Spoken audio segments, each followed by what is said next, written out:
already past midnight, when Rick Barnes was a police officer in Milwaukee, he received a call that would change his life.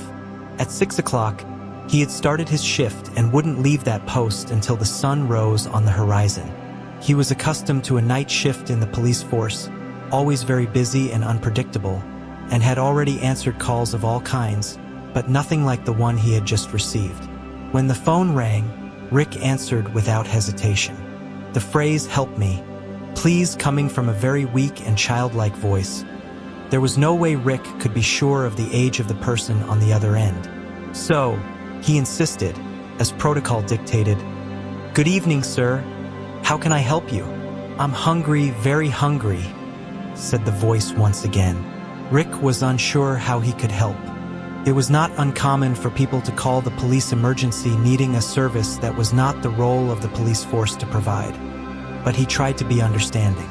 "You called the police, you need to call a social service in the morning when they open," said the officer. "Okay," said the small voice. "It's just that I'm hungry," said the small voice. Rick began to suspect that perhaps it was indeed a child and asked who was speaking. The person said his name was Johnny. Rick asked if Johnny was alone, and he said yes, that his mother had left, and it had been 3 days since he had eaten anything. "I don't know where my mom went. She left the water in the refrigerator, but it ran out too.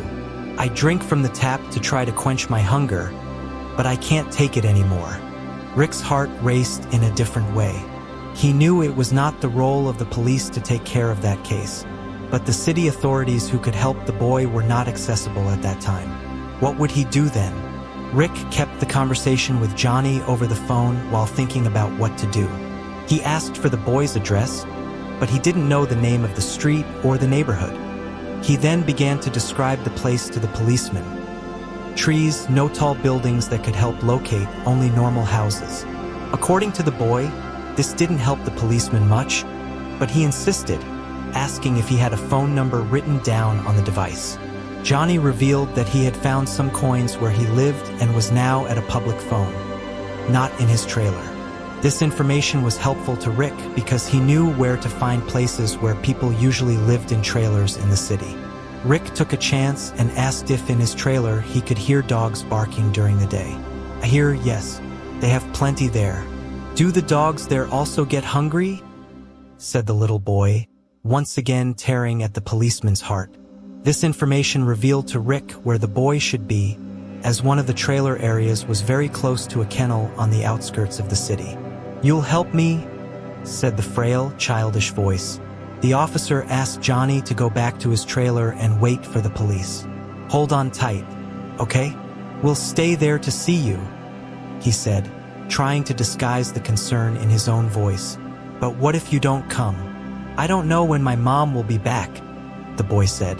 Rick was trying to find a free patrol car to go to a neighborhood, but 2 didn't respond, and 3 others were involved in incidents that early morning. So Rick announced himself and warned the other policemen who were at the Central to take his place. He knew that could lead to a warning from the captain, but he couldn't wait until a patrol car was available. He would personally go to the place and bring something for the boy to eat before it was too late. Before leaving, he asked Nate Long, another policeman, to go with him. They hadn't had their night snacks yet, so Rick grabbed the sandwiches made by his wife and also Nate's and took them to the car. That would be the boy's first meal in 3 days. The other policeman didn't like missing his meal. "Look, Rick, I hope this isn't a hoax, huh?" he said. After 20 minutes, Rick's patrol car arrived at Johnny's neighborhood. They knocked on the door and announced that it was the police. No one responded, not even a knock with even more force, and they heard dogs barking in the kennel. Worried, Rick decided not to use his authority. "Johnny, are you there?" "Boy, it's Rick. You called me tonight." A few seconds later, he heard a groan from inside the trailer. It was as if an animal was causing damage there and wasn't able to express what it felt.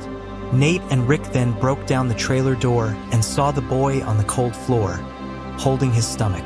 The policeman touched the boy, who groaned again. His voice sounded like a sigh. Rick was already taking the sandwiches out of the package to give to the boy when Nate caught his partner's attention.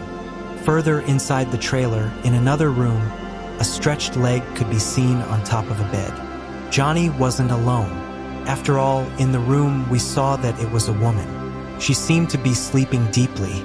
Nate tried to wake her up, gently shaking her over the blankets, but she didn't wake up. "Johnny, who is this woman? Is she your mother? You said you didn't know when she would be back," said Rick, passing his snack to the child. The boy then said that his mother had been like this for a long time, that he didn't know when she would wake up again. "Sometimes she takes medicine and it takes her a while to wake up, you know?" he said as he devoured the sandwich. Nate asked her name and found out it was Marta. He called her by name with an increasingly loud voice. Then he pulled the blanket off her and touched her. She was as cold as a lizard. After seeing the state the child was in, alone, fragile and suffering, the policeman felt a chill run up his veins, causing the hairs on his arm to stand up. Already prepared for a tragedy, he decided to check Marta's pulse. He looked at Rick and tried not to let Johnny worry.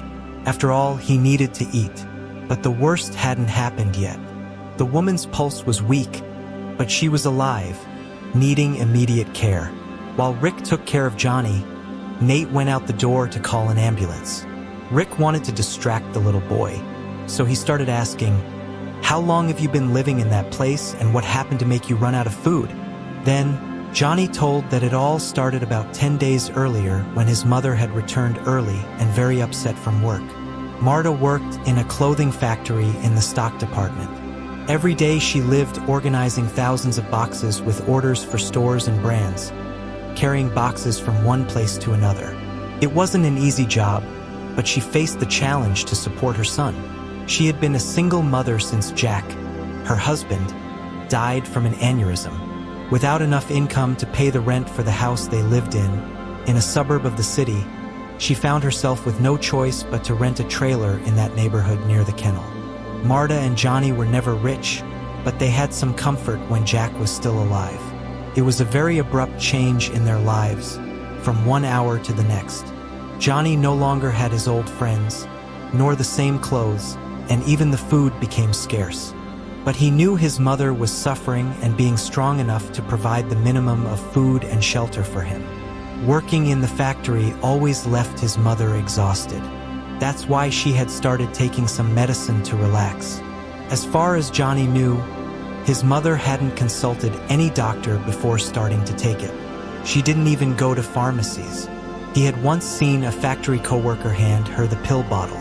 Sometimes Marta slept for a long time, which worried her son, but she always woke up.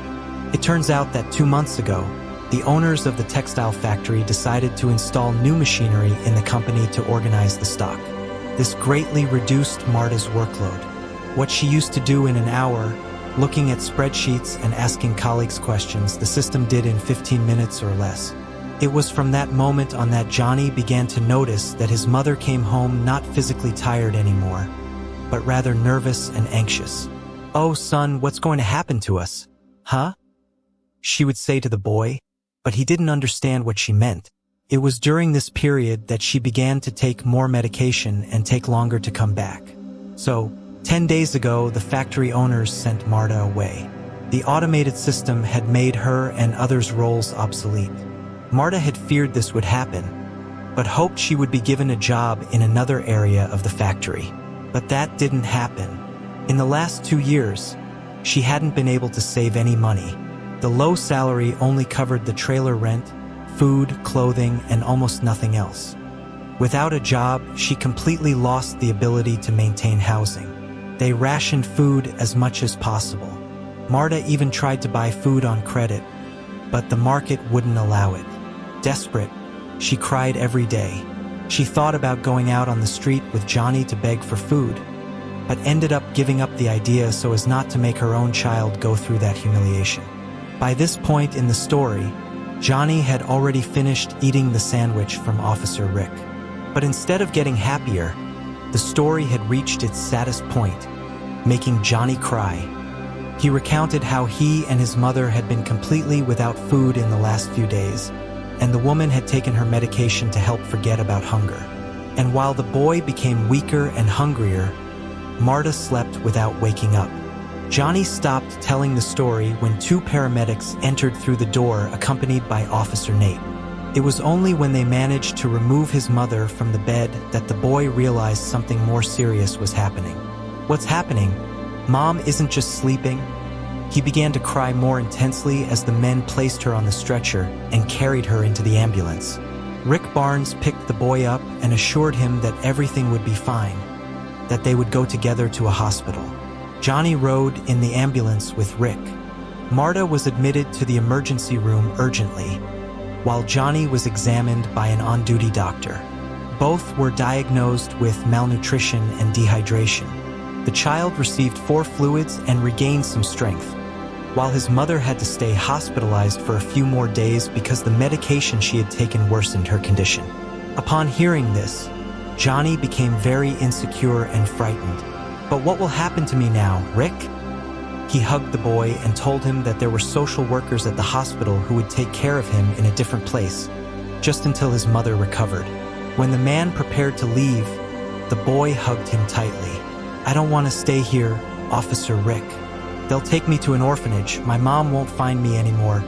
Don't let them do that, please," he said, the officer. He had already left his post to respond to that incident and stay outside until dawn. It was certain that he would receive a reprimand from the captain. But what could he do? He couldn't pretend that the boy didn't need help. So Rick thought about taking him home. His wife would have a big surprise, but since they didn't have children, maybe accommodating a boy for a few days until everything was resolved. He spoke with the hospital social workers and signed the necessary papers. Upon returning, he took the boy's hand and said, "You'll stay with me until your mother gets better. Okay?"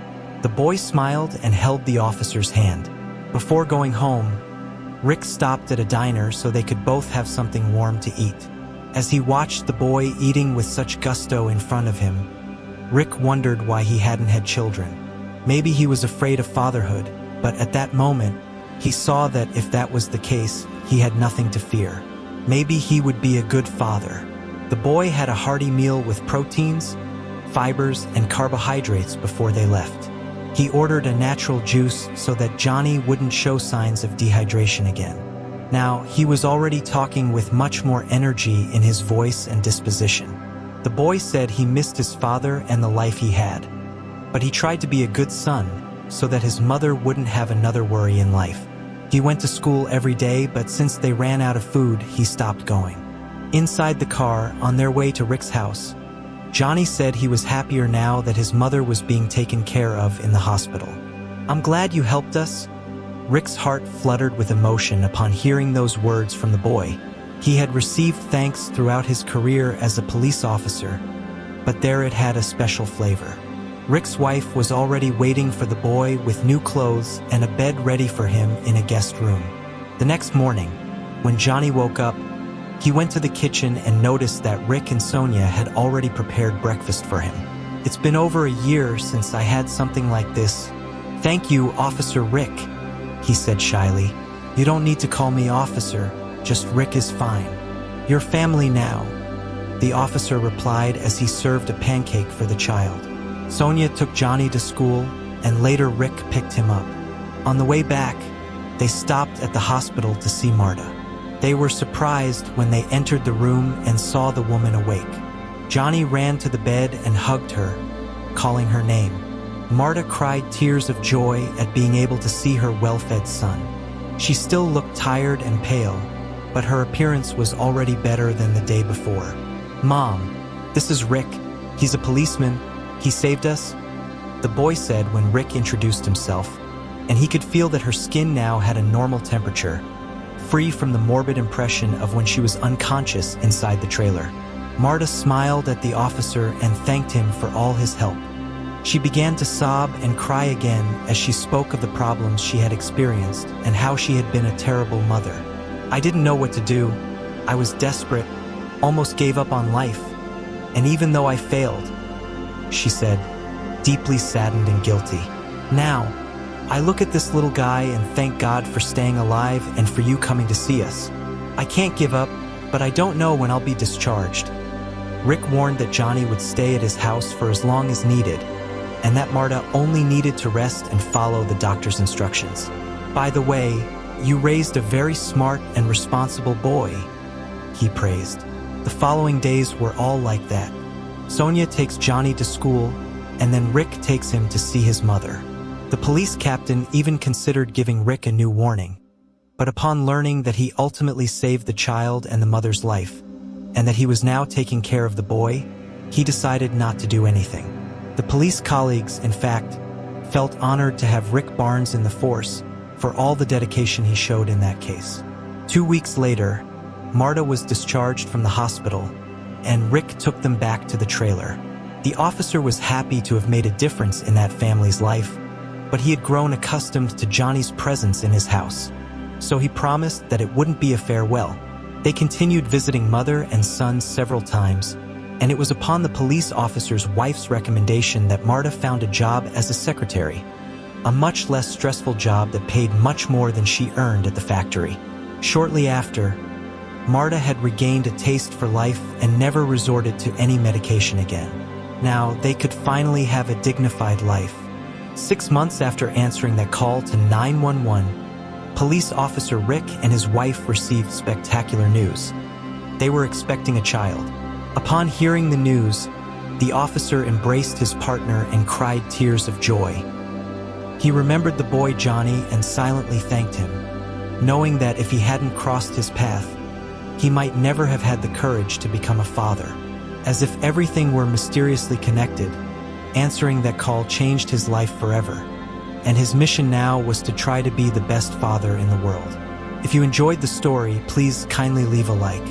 The other video that is appearing on the screen now will probably also move you. Enjoy your session and see you in the next video.